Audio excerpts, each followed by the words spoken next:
संयुक्त जन संगठन मंच के पदाधिकारियों ने कहा कि संविधान में दिए गए धार्मिक स्वतंत्रता नागरिक मौलिक अधिकारों का आनंद नहीं किया जाए एवं ऐसा कोई कार्य नहीं किया जाए जिससे लोगों में विश्वास और सुरक्षा की भावना उत्पन्न हो। संयुक्त जन संगठन मंच जयपुर राजस्थान ने कहा कि यदि राजस्थान में समान नागरिक संहिता लागू की जाती है, प्रदेश के विभिन्न समुदायों को अपने धर्म में संस्कृति के अलावा किसी अन्य वैधानिक ढांचे का पालन करने पर बाध्य किया गया, तो सुरक्षित मौलिक अधिकारों, समानता, स्वतंत्रता और धार्मिक स्वतंत्रता का हनन होगा और गंभीर संवैधानिक प्रश्न उत्पन्न करने के साथ साथ प्रदेश की बहुसांस्कृतिक और बहुधार्मिक स्वरूप को नुकसान पहुंचाने का कारण बनेगा। हमारा मानना है कि विभिन्न समुदाय के निजी कानून के विविधता भारत की बहुलतावादी सामाजिक संस्कृति संरचना का स्वाभाविक हिस्सा है और इसे धार्मिक स्वतंत्रता, संस्कृति, अधिकार को इसके साथ साथ में हमारा एक जो है लोकल संगठन भी है, उसका भी अध्यक्ष हूँ राजस्थान का, वो सामाजिक संगठन है। दोस्तों, ये जो है यूसीसी, इसका लंबा इतिहास है। 1835 में ब्रिटिश सरकार के टाइम भी इनको कानूनों को, सिविल कानून को संहिताबद्ध करने का प्रयास हुआ था, लेकिन उस टाइम भी हिंदू और मुस्लिम्स के पर्सनल व्यक्तिगत जो परंपरागत कानून थे उनको इससे अलग रखा गया था। उसके बाद में 1941 में BN राव कमेटी बनी, उन्होंने भी इसको जो है परंपरागत कानून को छेड़छाड़ उचित नहीं समझा था। इसके बाद समय समय पे पहला विधि आयोग स्वतंत्रता के बाद बना, उसने 1955 से 58 में काम किया और रिपोर्ट दिया, तो उन्होंने हिंदू कानूनों और मुस्लिम कानूनों के साथ छेड़छाड़ से मना किया था। इसके बाद में जो है लेटेस्ट जस्टिस चौहान के अंडर में कमेटी बनी, जिसने 2018 में रिपोर्ट दी थी। उन्होंने कहा कि इस तरह की यूसीसी या समान नागरिक संहिता कानून की न तो बिल्कुल आवश्यकता है, न ये वांछनीय है। इसके बजाय जो व्यक्तिगत कानून हैं उनमें कहाँ सुधार कर सकते हैं, वो भी सहमति से, थोपना नहीं चाहिए, सहमति से।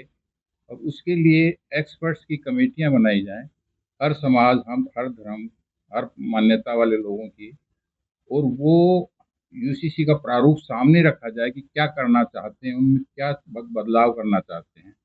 उस पे परंपरागत कानून को कंपेयर करके वो समितियां रिपोर्ट दें, बताएं कि भाई ये किया जा सकता है, ये नहीं किया जा सकता है। उसके बाद में कुछ किया जाए तो जहाँ बहुत निहायत ज़रूरत है, अदरवाइज इसकी जो है यूसीसी की ज़रूरत ही नहीं है, क्योंकि भारत विविधताओं का देश है। यहाँ पर अनेक धर्म, अनेक जाति, अनेक परंपरागत कानून और सब चीज़ें हैं। आदिवासियों के भी हैं, मुस्लिम्स के भी हैं, दूसरे समाज के भी हैं, और वो अपने आप जो है स्थापित हो चुके हैं और उनसे समाज भली-भांति चल रहा है। तो उसके साथ छेड़छाड़ करना, जो हमारी धर्मनिरपेक्षता की भावना है, जो हमने सभी धर्मों को समान माना है और सबको धार्मिक स्वतंत्रता दी है सेक्शन 25 में संविधान में, इस हर आदमी अपनी इच्छा से धर्म अपना सकता है, उसको पालन कर सकता है, उसके रीति रिवाज मान सकता है, उसके साथ छेड़खानी होगी तो फंडामेंटल राइट जो है उस पर कुठाराघात होगा। और जो इसका बेस बनाया जा रहा है सेक्शन 44 की, जो नीति निर्देशक तत्व है, उसमें ये कहा गया है कि राज्य ये कोशिश करेगा कि जो है सब नागरिकों पे एक समान कानून लगाने का प्रयास किया जाए।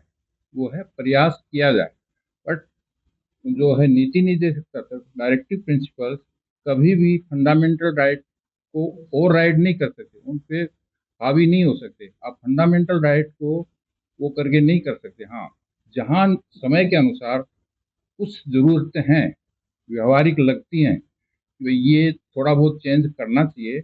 उसके लिए मैंने बताया कि एक्सपर्ट्स की राय लेकर और सबके सामने, जनता के सामने, अभी जैसे कोटा फिक्स कर दिया है, मुझे तो बड़ा असमंजस्य हो रहा है कि इस तरह के सेंसिटिव मुद्दे पर और कोटा दे दिया गया है कि आप इतने 10,000 करिए, आप 50,000 करिए, आप 20,000 करिए। तो ये तो एक तरह का मजाक हो गया।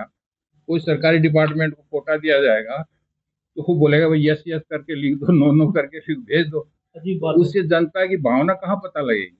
तो जनता की भावना जानने के लिए एक्सपर्ट्स की कमेटी बननी चाहिए, जिसमें सभी धर्म, जाति और सभी विचार के लोग हों, न्यायिक लोग भी हों, और फिर वो क्या फंडामेंटल चेंज हम करना चाह रहे हैं यूसीसी के जरिए, उन दोनों में स्टडी करके बताएं और उस पर सर्वसहमति बने तो कुछ किया जा सकता, अदरवाइज कुछ करने की जरूरत है नहीं।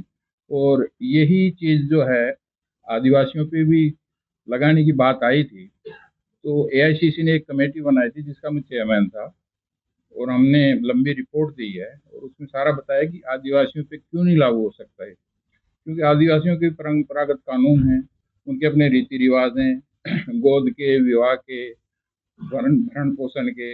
ऐसे मुस्लिम्स में भी 1937 का जो पर्सनल लॉ है उसमें सारे सेट है मामले, और उनमें यदि आप छेड़छाड़ करोगे तो तनाव होने की, आपस में असंतोष होने की और कई चीजें हो सकती हैं। तो इस पे ये ऐसा मुद्दा है सेंसिटिव मेरे हिसाब से कि इसको ऐसे हल्के में नहीं लेना चाहिए, और ये सेंटर का विषय है।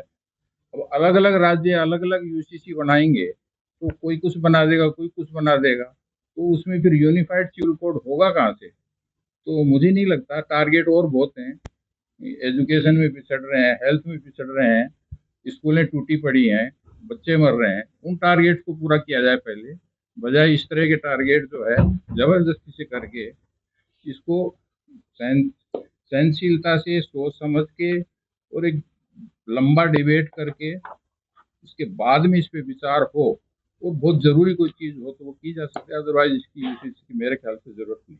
शुक्रिया।